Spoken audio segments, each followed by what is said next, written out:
Hey guys and gals, welcome back. It is Easter break. Finally made it. All right, so what kind of trouble are we getting into today? Let's find out.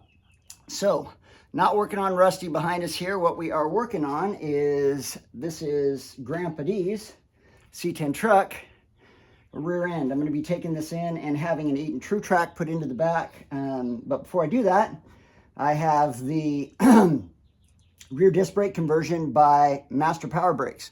So I thought I'd show you guys what Master Power Brakes has and what you get and all that good stuff. I believe I'll have to put the link down below. I got all the information from Hot Rod Hippie is where I saw the first video on Master Power Brakes, and then I checked out their website and stuff. So let's go through and check all the stuff out and see what we got. So let's do a little unboxing here. I'll move you guys over just a little bit. There we go. Oops. I hope that's going to work. There we go. All right. So let's see what we've got here. We have got, this is the e-brake cable that comes, that you have to buy with it. It comes with 2 e-brake cables and the attachments and directions. So got that guy. Universal emergency brake cable kit. All right. Okay, what else do we have here? I got to put on my old man glasses here. Combination valve kit. So this is for the, take this guy apart here. I can pull it apart. Let's see here. Ooh, look at that, guys. Right on, to go from a front disc to a back and front disc. Super cool, super cool. I don't know why I always forget things. I know what this was called forever, and now for the life of me, when I turn on the camera, I can't remember anything. But yeah, you do have to buy this.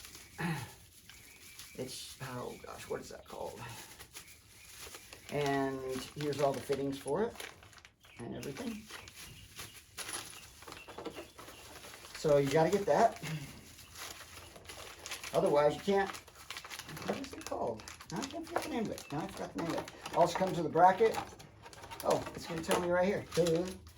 Come on, Sean, wake up. Combination valve kit. So there you go. That's what you get. If you guys can see that, I hope so. Little shade right there. Alrighty. Distribution valve. There we go. All right. So got that guy with the mount. That's all good. Looks super cool. Nice little piece of billet aluminum. Got that guy. Put him right there. What do we have next here? We got our brackets. Oh, really nice. One of the things you'll notice on their website, they talk about this, is everything is zinc plated, so you don't have to get it powder coated, which is super cool. It's not going to rust on you. So I got these 2, and there's 2 for each side, if I remember right from watching their videos. So I'm just going to put these 2 together right there, because they're going to be going on here. And what I'm doing is I'm just going to put on the pieces. There's a piece that goes on the end of the axle before they rebuild the whole thing. So, and then these brackets and everything go on to, they attach right there, and then these attach to them. All right, and this is the other set of brackets I was talking about. All right, super cool. Super cool. You guys see that? I hope. Looks cool. All zinc plated, looking really nice. So, put these guys, actually I'm going to put these guys together so I keep all my stuff together and I don't lose anything, which I am notorious for doing. All right, so that's there. What else did I get here? Proportioning valve. I thought that one was a proportioning valve. Well, I've got 2 proportioning valves. I don't know why I ordered 2. Maybe I ordered the kit and didn't realize it came with it, but I also have this proportioning valve. That's what that other one's called, a proportioning valve. So I don't know why, but I've got 2 of them. I'll have to talk to the guys at Master Power Brakes to make sure I'm using the right one for it. So anyway, so you guys can see that. Looks almost identical. So comes with all the same hardware. The only difference is the bracket does look a little different. I like the black one a lot better than this one. So I'll use the black one if that's the right one. I'm going to give them a call and find out, like I just said, if they're both for disc brake front and back. Proportioning valve. My old brain. Not enough nitric oxide in my blood system there. Lack of sleep, all that good stuff. All right, proportioning valve. Got that. Got 2 of those, actually. All right, they send you pads, ceramic pads, so super cool. I had the e-brake cables and the proportioning valve I had to purchase separately. Or I didn't, and I did because one came with the kit, which might be the case. Here are all the brake lines. If you're not going to weld on the brake line attachments, these little metal brackets, they do have clamp-ons, so you can clamp them on if you want. You guys can see that. Sorry, I have to move over here. So that's why they give you these clamps, so you're set. Directions. I've heard, at least online, they said that the directions are really good and stuff that I've noticed. So this is the way the brackets fit on the 2 brackets. So you have one, the first ones I undid go across here. You do have to get the measurements, the correct measurements, making sure that they fit. And then put on the second set of brackets holds the caliper. So there's 2 sets. One that holds a bracket that spaces it over for the caliper, and then the other bracket holds the caliper. And this is the setup so you guys can see that, the way they go together. Hope you saw that. Oops, there we go. All right, plus I'll do it so you guys can see it. Okay. Allergy season. All right, well, what's next here? Whoa, sounds like a lot of nuts and bolts.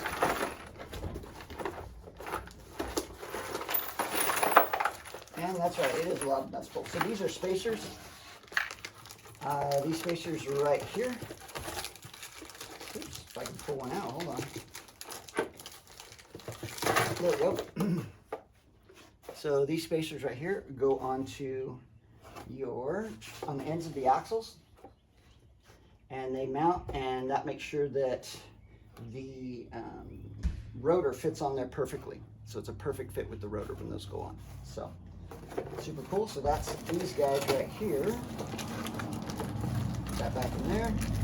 And then we also have, for the brakes, little squealers, and then a lot of grade 8 and grade 5 nuts and bolts and nylocks. So good to go there. All right, what's next? What's next? Hey, look at these calipers. So the cool thing about these calipers, one, they're zinc coated, so you don't have to get them powder coated. And then the other, unlike when we bought Smokey, the 55 Chevy, it came with CPP rear brakes on it.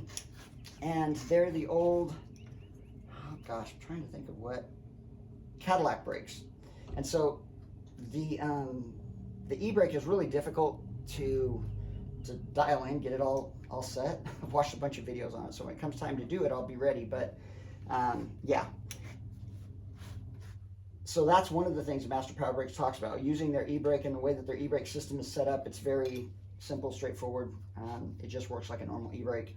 And they have a little bit smaller piston size, which you have to watch their video. I'll include it in my description down below, but they explain the difference between the piston in the caliper and the differences between this one and the Cadillac version, which you find the Cadillac version in a lot of rear end braking kits.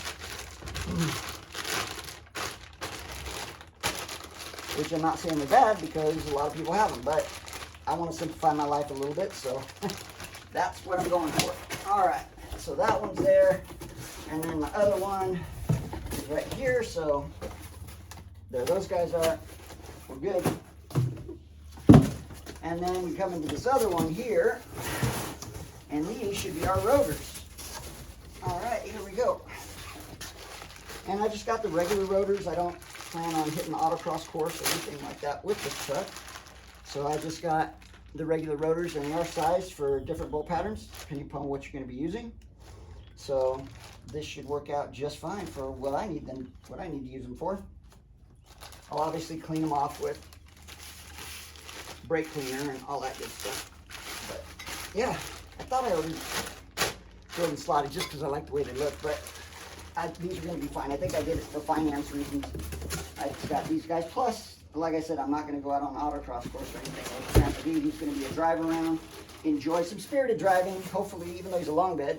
Hopefully, I like driving twisties and stuff like that, so I'm hoping that works out. So, the rear brakes do pretty good with drums the way they are, but I don't know.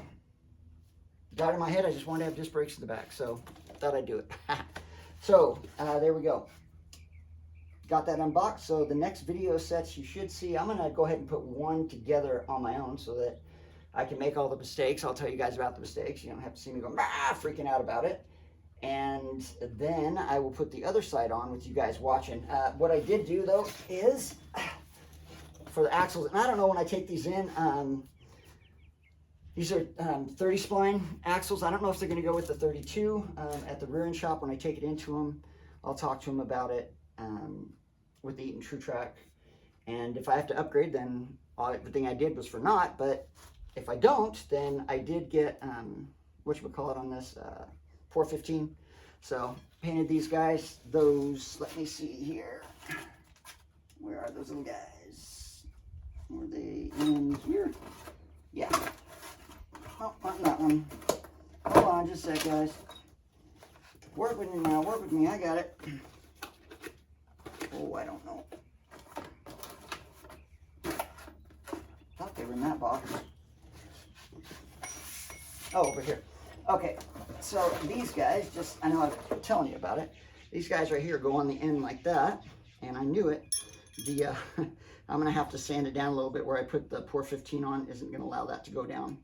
It's just blocking it, but this goes down so and snugs down on here, and then that's going to make up the gap so the rotor fits on there just perfect. So I'm going to have to do a little cutting maybe with the razor blade on the edge here and make sure that goes. Just the way I let the Pour 15 sit on there, just kind of puddled on the end, so I just have to cut that back. So alrighty, that, as they say, is that, guys, and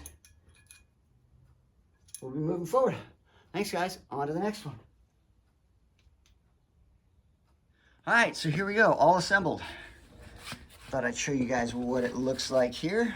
So here's the inner bracket right there.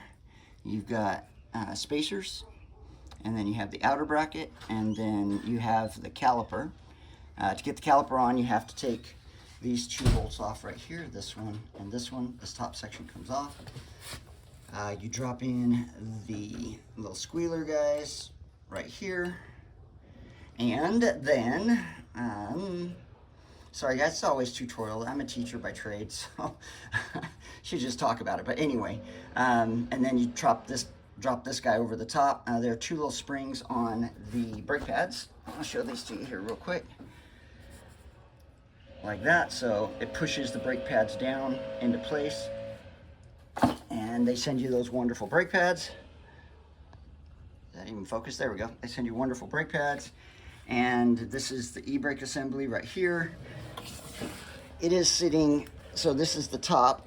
Oops, whoa. This is the top right here. So as it comes up like this is sitting on the caliper is sitting on the back side. And that's what they said in the directions. And your bleeder is on top. So yeah, that's it, guys. All taken care of, put together. I'm gonna tell you about a little. So this is what it looks like when you get the rotor on. Okay, and let's see what else. Oh, to get the rotor to fit on all the way, I did have to do something. So let me show you guys what's going on with that. So the rotor itself won't, on my particular axles, and that's not that everybody's is the same way, but mine came directly from a C10, so this rear axle housing and axles came directly from a C10. I had a donor chassis, and let me show you what happened. What ends up being is there's a little lip on the inside of the axle shaft, and the spacer, this guy right here, doesn't go on flush, so I had to grind part of it down. If this guy doesn't fit flush, and I'll show you some pictures right now.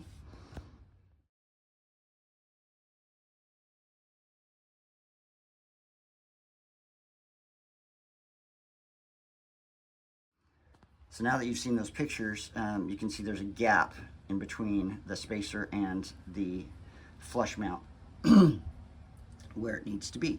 So on the axle shaft. So let me show you where that is, that lip is here. All right, so here we go. So here's that little lip that's on the end of mine. My axles, like I said, I don't know that all of them are the same way, but once you put this guy on, see it goes down. Now there is a, if you look at the inside, there's a bevel on the inside of this spacer. So it looks like it's made to go over that, but it just doesn't. And the directions state clearly that it needs to be flush. And the reason it needs to be flush is then your rotor is moved out if it's not flushed, and the brake itself doesn't fit right. So these centering bushings need to go down flat. So, and you'll see there's a gap there. So what I'm gonna do here is I'm gonna grind this down. That's what I did on the last one. I put a little bit of, I'm gonna put a little bit of yellow paint around here so I can see when I get that ground down. And I use my new fancy dancy tool that I really love. They have electric and pneumatic. I have a pneumatic one. This little sanding thing right here is a Jewel. I used this on, when I did the floorboards on Rusty there. This little guy, oh my gosh, this guy is awesome. So I use this guy. I've got 3M abrasive sanding paper on this guy, and yeah, it does a great job. And I keep it moving. I don't just stay on one spot, so I dig a hole in, obviously. And yeah, so I'm gonna grind that down, and I'll let you guys see what it looks like halfway through, and then when I'm done.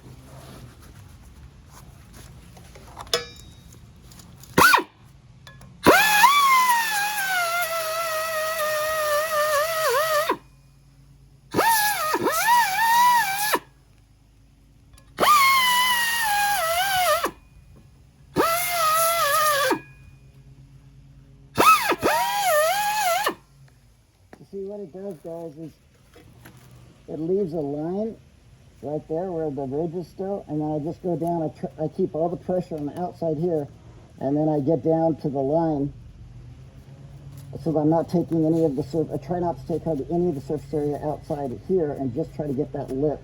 And then once I get down to that line, then that's what I found on the other one, then it just fits on perfectly.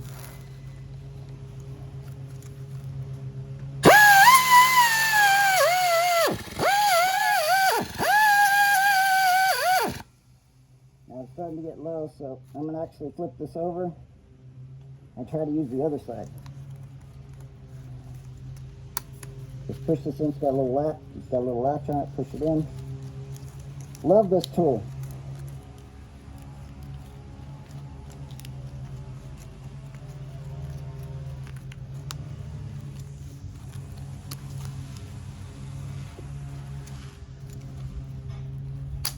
That nice and tight. There we go. Alright guys, so here we go. So I did take off. I was I just took my time. I didn't take off big chunks so that there isn't any play back and forth, side to side. Get my finger on that. See, there's no play going back and forth.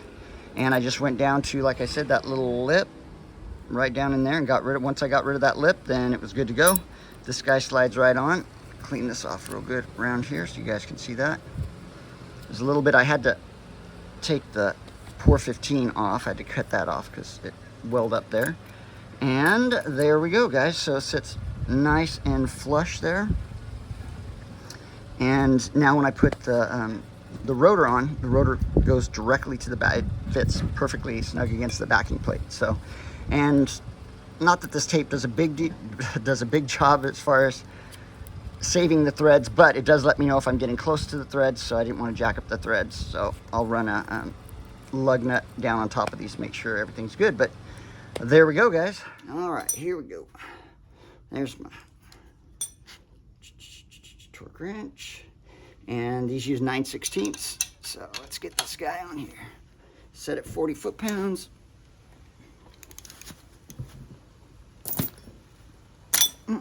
There's that guy. Put this guy on here. My one snap-on tool. If I can get this on here. There we go. That's it. All right. I'll do this guy here.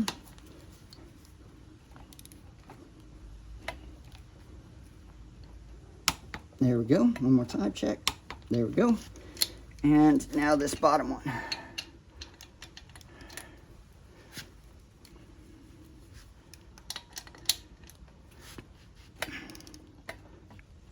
Oh, there we go. One more time. There we go. 40 foot-pounds. So this bracket, this hole right here, right there where my finger's pointing, did have, it was just when the plasma cutter went in and cut it, it just left a little bit on it. So I went in with the 3/8 bit right there, and I just reamed out a little bit, and we're good to go. So, and then I had to do that with one of the larger holes too on the other one. This one's fine. So everything's good. Everything's fitting just like they said, except for, just a couple little things, but that's all part of it. So to put this guy on, it's going to go right here, like so. Not too bad. And what you do is, so in the kit, there are 2 different size bolts. So make sure you know that before you just start slapping it together. Longer bolts are made for it with the spacer in mind. Okay, so back side's going to go in, spacer, and then you're going to put on this guy right here. Oop, what am I doing this wrong? I did that backwards. Ha, sorry guys. It's going to go like this.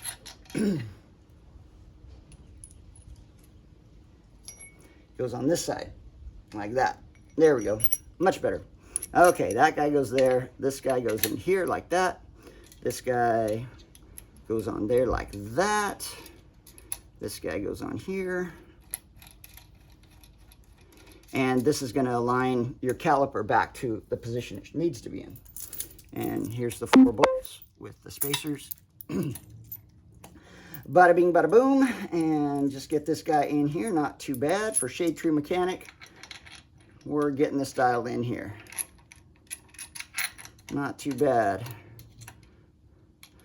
I'm definitely not a mechanic, just a guy working in his garage, but it's coming together. It is coming together, slowly but surely. My dad would say, don't call me Shirley.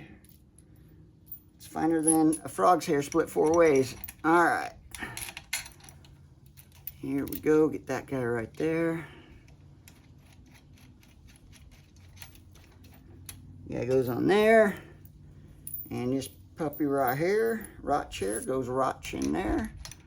Not too shabby. All right. And then now I'm just going to torque these down to 40 foot-pounds and then put my little paint on them. Actually, I don't know that I'm going to torque these down yet because I'm going to take this into the rear end shop. I've got to have the Eaton True Track is getting put in hopefully this week. So, and I'm hoping that they use these spindles. If they don't, if they go with the 32, then I might have to grind everything back down on, I'm sorry, the axle shafts. If they go with different ones, then it is what it is. But I do want this plate that mounts directly to the axle tube torqued down. So that's good. And then I'll probably just take all this off and then wait until the rear end gets done. Then when I get it back, I'll put all this together. Okay. So I'm just going to put it on tight for right now and put everything else together. All right, guys, so I thought I'd go over this. If you haven't taken a 12 bolt apart before, I thought I'd just kind of explain I am not someone that's going to do the lashing or anything like that. That's why I'm taking it in to get it rebuilt. But I can tell you how to take it apart, all right? from my understanding. So there's a shaft, this shaft right here. Okay, it's going to go down through the center of, I believe it's your differential, right? And then there's going to be these planetary gears right here. And it's going to go down through these guys like that. Okay, they're going to be in there. I put these in here and rotate it until I get it in position. And then, trying to remember how to do that. I think that's how you do it, is you just, and then you turn the axle. Let's see if I can do that. And if I turn the axle, so if I turn this back up like this, then you'll see it's going to line up right there. I hope you guys can see that. If you guys can see what I'm looking at here. Okay, now, don't just start wailing on this to try to get it out. I'm sorry, don't wailing on the dowel, I guess we'll call it, the rod that goes in here. To get it out, it's not going to come out. There's a pin that goes through the end of it like that. Okay. So this pin is screwed in right here. Okay. Let me try to back this up a little bit so you can see this here. So it goes in like this. Okay. And the pin goes through both of those little planetary, I believe, I'll call them planetary gears. I don't know what they're called. Planetary gears, and the shaft is going to go down through the center, and then this locks it in place. There's only one of these on one side. Once you take it out, once you take this guy out, and you start tapping on this guy to get it out, be real careful not to tap it too far, because what'll happen, ask me how I know, it'll get lodged in down below, underneath, in the casing down here. So when you try to twist it up, like I'm doing right now, see I'm twisting the axle, as you try to come up, it's going to hit the back there. So you just want to get it up far enough, or out far enough, so it'll pass that, and then you're going to keep hitting it from here, and then slowly start moving it, and it gets kind of, it's just a little tricky. You have to get down at an angle and pop it out, but then it'll get to the point that you can get it to the end, and then from here you can pull it out the other side. Okay, these little, I'm calling them planetary gears, will fall out, or you can just lift them out. Okay, one on this side, one on the other side.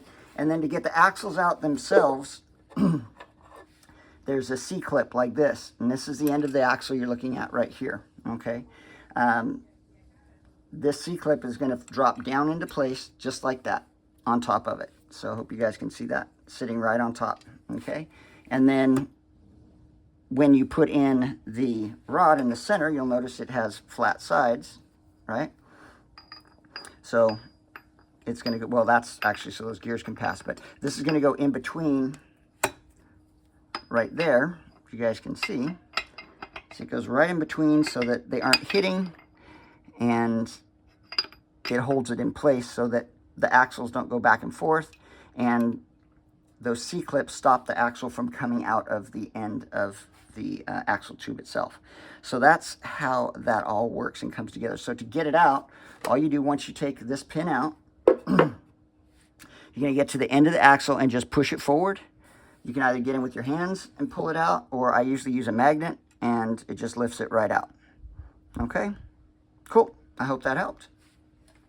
Okay, so I have those gears in. I have the C-clips are in. Whoops. I'm lining everything up now, and then one other thing, when you're putting this guy in, you want to make sure that the hole is facing the right direction, because last thing you want to do is get this in there, and then you're finding that it's not going to work the way you want it. So, and I might have to put it in the other side. I don't remember which way I pounded out here, so let me see what's going on here. Okay, so here I am sounding like I know what I'm doing, and I just spent last 10 minutes trying to get that dowel back out. One of the things you need to make sure that you do as well, which I should have done, just trying to get things done quick, that planetary gear at the bottom, you've got to make sure that they both line up when you put the other one in. If you put them in and you think that they line up, but you don't stick like a dowel or a, you know, pin or something through it, make sure, or be able to look down directly through and make sure that they both line up. That big dowel that you put in, this guy right here, is not going to fit. It's going to get jammed in there, and that's what I did, is I got it jammed in there. So, and I just realized, since I'm going to be taking this into the shop, might as well just take it apart so they don't have to take it apart later. So I'm just going to leave this taken apart. But however, at least you guys know how to take a 12 bolt apart, or I guess 10 bolt might be the same way. It's got this dowel, has a screw that goes through, or a locking bolt that goes through it. And once you get that locking bolt out, then you just tap it out, and then you take out the gears and then the C-clips. And well, you don't even have to take the gears out. You can actually move it. Show you here. Oops. You can actually just take this out like this and then get in there and pull out the C-clips if you want. Okay, but it's okay to take the gears out too. All right, back to getting that. So the next thing is to put on the rotor. Put on our center alignment there and grab the rotor. Goes to the smaller ones, those guys right there, I believe. Get this guy lined up there. There we go.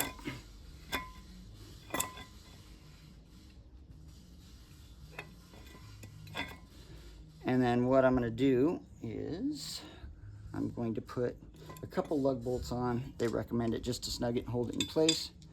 So I'll put these guys on here.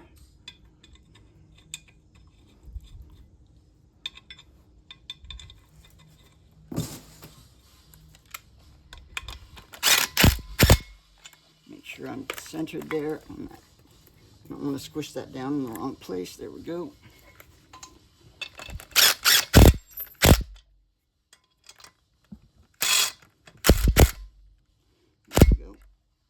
Looks good. I'm not going to torque it way down, so it's on there. All right. Okay, guys, and then this is what we're doing. We're going to put the caliper on, then I'm going to take these two bolts off once I get this on here. It slides right in there, like so. And then, let's see here. We take these two larger bolts. They are the, I believe they're grade 5. And we're going to put these guys right in here, like so. And I did spray brake clean on the rotor, so I don't mess up my brake pads when I put them on, get grease on them. And let's see here, we're going to put on this guy real quick right here. And then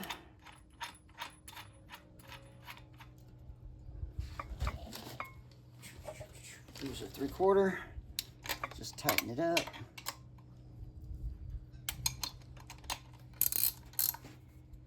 Just snugging it up. I'm not torquing anything down because I'm going to take all this apart. I just wanted to do it for mock-up so I know that everything fits the way it's supposed to. All right, so I've got that on there now. Guys, what I'm going to do is take these guys off of here. I believe these are 1/2 inch. Yes, they are. All right. So pop these guys off.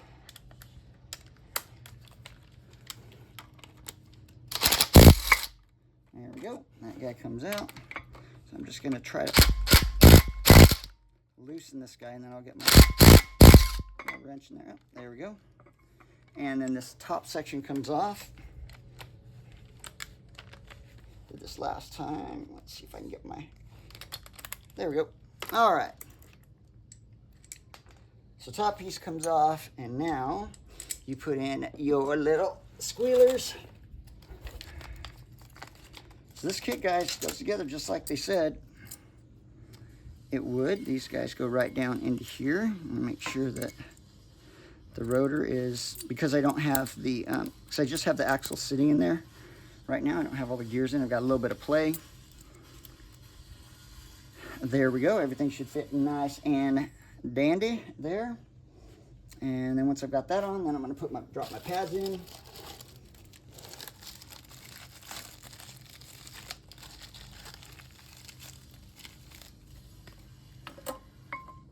with these little springs on top. This guy fits right back down on top, and you'll notice these, there's two little, if you guys can see that, two little flat washers on, they've got a flat side taken out of them, so that's where it's going to fit just like that on there. So I'm going to come in like this and push them from the back side. There we go, and then place it down. That guy goes into there. This guy goes into here.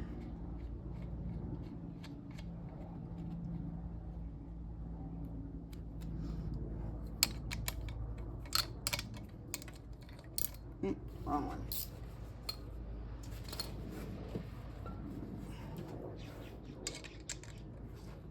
Yep, that's what I'm looking for. Where'd I put my tools? There we go. All right. And so, guys, that's it pretty much. It's installed. That's what you do. So the master power brakes, then I would torque them down. Have to get my wrench in for this guy right here, but see, I don't know if I have a 1/2 inch wrench here. I don't right now. So, but yeah, that's it, guys. So push this and push the axle back all the way. There we go. And yeah, once everything's in, you're good to go. So zinc plated, which is good. Don't have to worry about that. They painted the rotor, which is nice. The head of the rotor's painted, which is really nice. You don't have to worry about that. Zinc coating for the brackets that go on it right here. So yeah, I'm super stoked. Got them ready. Going to disassemble them now and get it ready to take in. Just called the ruin shop. They said I can bring it in tomorrow to have the true track put in, and then in a week or two I'll get it back and everything will be good to go. So that's the master power brake install for a rear disc brake conversion for this is a 1972 C10, but I'm sure it goes 68 to 72. Might even go to square bodies as well. Chevy 12 bolt, good to go. Make sure your bleeder screw's on top. They also, like I said, I've also got the lines that came with it. I ordered an extra. I don't know what I ordered this extra portion valve for. I remembered it this time. We got brake lines for me. Got my e-brake set up, so good to go, guys. And I already ordered from LMC. I already got new stainless steel brake lines I'll be putting in and everything when I do the conversion from leaf springs to trailing arms. So Grandpa D's getting closer and closer. He's there under the cover right now. Thanks for checking out the video, guys. Have a fantastic day, and we'll see you guys on the next one. See you. Make sure to check out all the videos. One I haven't been mentioning, I hope I do, it's the Chad, which is a C10 truck nerd. Rusty wrenches, of course, and half rods, Montana Garage. Restoring Christine's another good one, and all the others that I have down below on my description, the other YouTube channels. Make sure to check them out. Thanks, guys. Have a fantastic day.